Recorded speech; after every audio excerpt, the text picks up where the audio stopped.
morning, everyone. Welcome back to another video. In today's video, I want to show you this binder. So I just worked on this over the last couple of days. So I got all my guinea pig medical records in here.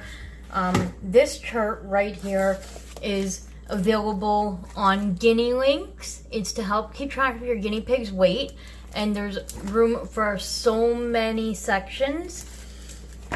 And you would write the name of your guinea pig, their breed, and their sex, whether it's male or female. So I have a bunch of extra copies printed because I wasn't sure if I was going to be keeping documented all of the guinea pigs I've had over the years, or if I wanted to keep just the ones that I have existing and that are alive, present tense. So I'm gonna flip this around so you can maybe kind of see. There might be a glare, I'm not sure. Hopefully not. No, it's not working. It's not working. 1 second. Okay. So over here, I do have the vet records from when I brought Jane to the vet, when I brought Andre to the vet, when Andre got euthanized, and then the most recent one over here from when Bruno went for his conjunctivitis appointment. And then there's some paperwork that the vet had sent home with me regarding like general information on how to properly care for guinea pigs, their housing and so forth. And then there's like guinea pigs and their feeding schedules, and some of the information is accurate, some of it might be out of date, but just as a general idea to have on hand, I have it printed and available. But over here we have all of the guinea pigs' weights recorded from the date that I very first adopted them all the way down to present date here. And what's good about having a record sheet like this is that you can see the fluctuation in weight changes. You can see if they've lost an extreme amount, when they're ill, and so forth. So for Bruno, this is Bruno's sheet right here. When I first adopted him, the first weight that he came in at was 1,321 grams. So I use grams because it's easier to tell if they've lost weight or not. And if they lose 100 grams or more in a very short period of time, then there's chances are going to be a medical illness happening and you need to go to a vet to get a proper diagnosis. But as you can see, his weights all go from the 13s to 14s down to 13s again. But they're all generally the same. So I can easily be able to look at this and be like, oh, okay, he lost, 40 grams, or he only lost 20 grams. Now, when you do guinea pig weights, you do want to try and do it around the same time each time. You want to make note of whether you weigh them before or after feedings, because that could make a difference. Another thing to keep in mind is that 28 to 30 grams is about the difference of a full or empty bladder. So it's important that if you happen to notice that, on week 1 and then week 2, your guinea pig might have, gone down, let's say 20 grams. It is not a big deal. It's not the end of the world. Chances are on one of those occasions, your guinea pig either had a full or empty bladder. So typically it is suggested to weigh your guinea pigs weekly. Now, I've got 13 guinea pigs and it is difficult for me to do this weekly. So I personally weigh my guinea pigs once a month. But I do spend enough time with my guinea pigs that I can notice if there's behavior changes, and I can pick up on the detection of illness fairly quick, and I know whether I need to go to an emergency vet or not. But for all new piggy parents, I do highly suggest that you keep track of your guinea pig's weight weekly. And an easy way to be able to remember when to check it is by setting an alarm on your phone or writing it down in your calendar.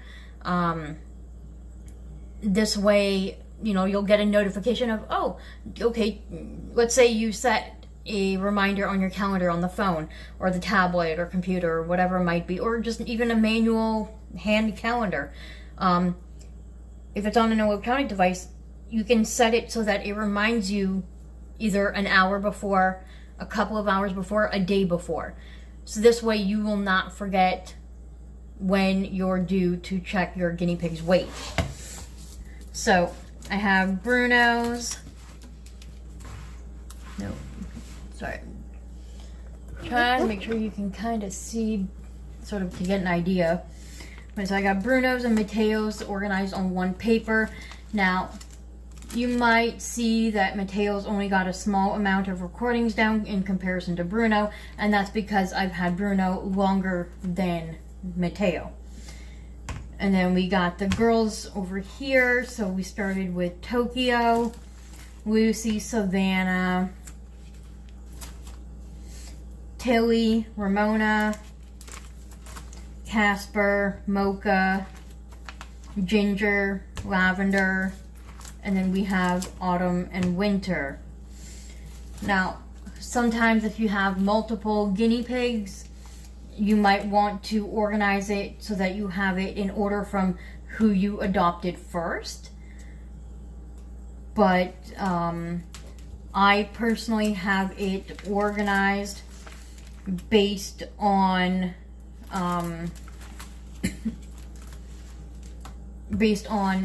cages. So we got, like, Bruno and Mateo have their own cages. It's easier to have it like that.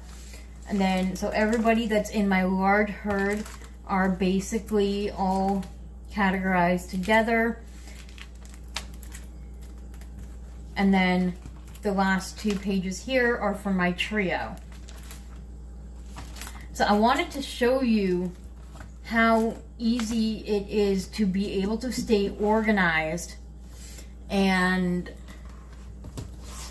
I will link the chart in the description so that if you choose to want to use something like this, then you can go ahead and do that.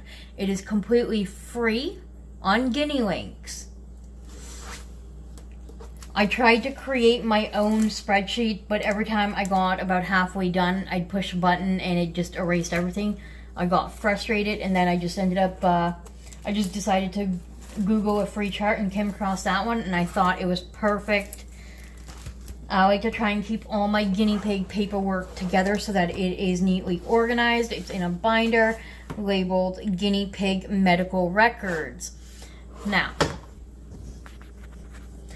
so for anyone who's been with my channel since the very beginning, you've seen me record into a notebook. I always keep the pen handy in there so I don't lose it. But in this notebook is where I would write down their name, their weight.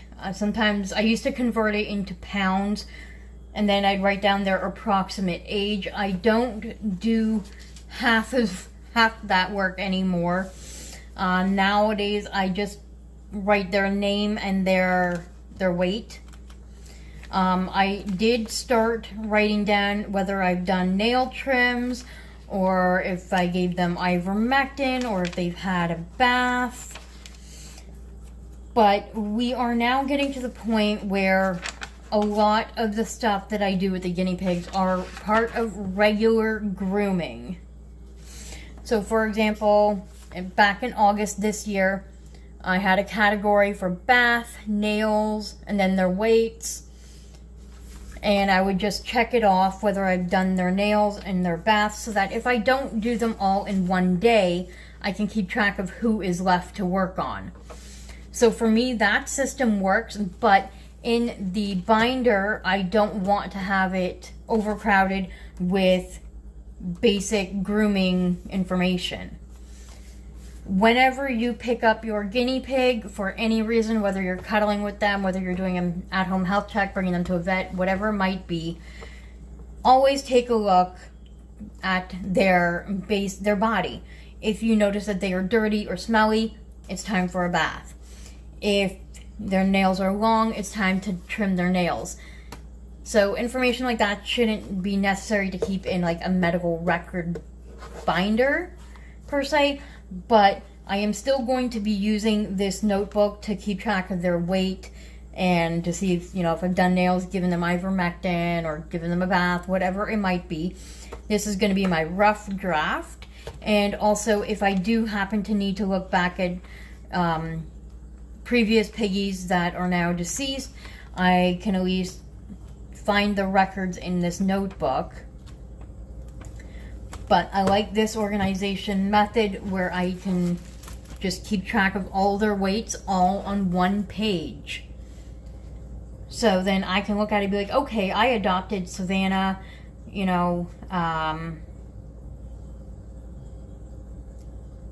let's say February, what date was that? What date would that be? That would have been February 5th, 2022, for example. That was the first time I weighed her. I can look and be like, okay, she weighed 606 grams when I first got her. She was only 2 weeks old there. And then as you go down, you can see that her weights go up. And then if she happens to lose a drastic amount, okay, something's not right. We need to go to the vet and get that checked out. And then, as she gets healthier again, you'll see that the weight increases or maintains the same. So that's what I like about using this binder, is it keeps everything together. It's all organized. And then this way, with the notebook, I don't have to, look at, let's say this one, the most recent one I did was October 13th. I can look at their weight. And if I need to, go back 2, 3, 4 months from now, I don't have to keep searching all over, trying to remember, okay, what was their weight there? What? Weird. I don't have to, be like, okay, what was their weight, however many months ago? And then what was it last month? And then what was it this? Going back and forth trying to find it. It can get a little disorganized, but it's good to have a rough draft notebook to just quickly jot it down. And then this is your more organized binder. So I hope this information is useful to you, and comment down below. Let me know if this is something you already do, if you use a different chart or anything like that. I would love to know how you keep your piggy care basics recorded. Oh, that's a binder from the dollar store. Well, I guess that doesn't matter. All right, anyone. If anyone has any questions, comments, concerns, feel free to comment down below. And if you're not already subscribed, do so. Subscribe, comment, like the video, share the video, and I will see you all next time. Bye.